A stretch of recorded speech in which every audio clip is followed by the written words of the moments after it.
আসসালামু আলাইকুম। আশা করছি সবাই ভালো আছেন। রাত অলমোস্ট এখন প্রায় ১টা বাজে। ভিডিওটা করতেছি। সারাদিন তো আসলে দোকানে থাকি, ওরকম ব্যস্ততার মাঝে দিন কাটে। কিছু কথা বলার থাকলেও বলতে পারি না। আবার মাঝে, মাঝে ভিডিও করি, দেই আপনাদের মাঝে। তো আজকে একটা ভিডিও করার উদ্দেশ্য হলো আমার কিছু ভাইদের উদ্দেশ্যে আমি কিছু কথা বলব।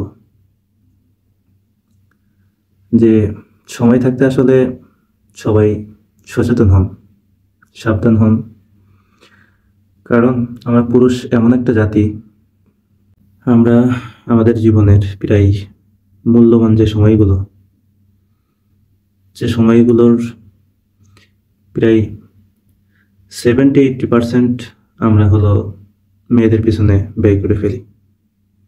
যার কারণে জীবনের সফলতার দ্বারপ্রান্তে পৌঁছে গিয়ে অনেক সময় দেখা যায় হোঁচট খাইতে হয় আমাদের। জীবনে নিজে সফল হন, নিজে কিছু করেন, তো তখন দেখবেন যে আপনাকে কোনো মেয়ের পিছনে ঘুরতে হবে না, শ্রম দিতে হবে না। উল্টা মেয়ের ফ্যামিলি তখন দেখবেন যে আপনার সাথে তারা বিবাহ দেওয়ার জন্য, আপনার সাথে একটা আত্মীয়তার সম্পর্ক, আপনার পরিবারের সাথে একটা আত্মীয়তার সম্পর্ক করার জন্য তারাই আপনার পিছে, পিছে ঘুরবে তখন। তো আপনি আসলে নিজেকে এত সস্তা বানাবেন না। বাংলা কথা যেটা, নিজেকে এতটা সস্তা বানাবেন না। কারণ পুরুষ জাতি আসলে সস্তা না। যে আপনি নিজেকে এতটা সস্তাভাবে সবার সামনে প্রেজেন্ট করবেন। কারণ যখন আপনি একটা মেয়ের পিছে ঘুরবেন, তখন এই মেয়েটা কিন্তু তখন আপনাকে সস্তা ভাবতে শুরু করবে। কারণ সে ভাববে যে না, বারবার আমি তাকে রিজেক্ট করি বা বারবার তাকে আমি অবহেলা করি, এরপরও সে আমার পিছনে ঘুরে। তার মানে সে, মানে আপনার যে একটা ভ্যালু, সেই ভ্যালুটা সে তখন দিবে না। কারণ আপনি তখন তার কাছে ভ্যালুলেস হয়ে যাবেন। তো যাই হোক, মানে সবাই তো বুঝেন ভাই, বুঝেন না তা না, আমিও বুঝি, আপনিও বুঝেন। তারপরে কথাগুলো বলা বারবার কেন বলে? যারা মোটিভেশনাল স্পিকার, তারা কথাগুলো, অনেক কথা বলে। হয়তো আমি যেভাবে বললাম তারা সেভাবে বলেনি, বা তারা যেভাবে বলবে আমি সেভাবে বলতে পারবো না।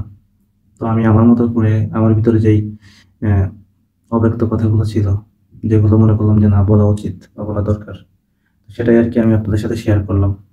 তো আশা করি যে ভিডিওটি পুরোপুরি দেখলে কিছুটা হলেও আপনার লাইফে এর একটা ইফেক্ট পড়বে আর কি। তো এটাই আর কি, যে নিজেকে সবসময় একটা জিনিস খেয়াল করবেন, যে আপনাকে নিজেকে এতটা সস্তা কারো কাছে প্রেজেন্ট করবেন না। তারপরে সময়কে মূল্যায়ন করেন।